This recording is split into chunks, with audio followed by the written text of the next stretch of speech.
ክርስቶስ አሮጌውን ሰው ከእግዚአብሔር ጋር አላስታረቀውም። ለመሆኑ መስቀሉ ላይ ምንድነው የተሰራው? በክርስቶስ መስቀል መግደልና መፍጠር፣ ማፍረስና መስራት፣ ማስወገድና መጠረቅ ተከናውኗል። ኤፌሶን ይህንን እውነት ያብራራል።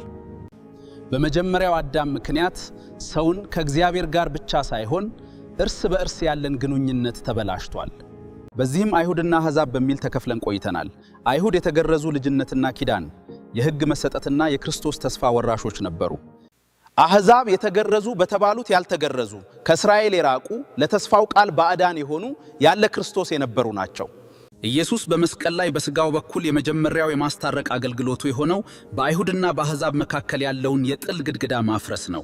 የጥል ግድግዳውንና የሚቃወመንን ሕግና ትእዛዝ በሥጋው በኩል ያፈረሰው በዓላማ ነው።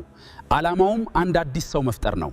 ኤፌሶን 2:15 እንዲህ ይላል፣ ሕግን ምጻ ከትእዛዞቹና ከሥርዓቱ ጋር በሥጋው ሻረ። ዓላማውም ከሁለቱ አንድን አዲስ ሰው በራሱ ፈጥሮ ሰላምን ለማድረግ ነው። ኢየሱስ ያስታረቀው አሮጌውን ሰው ወይም አይሁዳዊንና አሕዛብን በየተራ ሳይሆን የፈጠረውን አዲሱን ሰው ነው።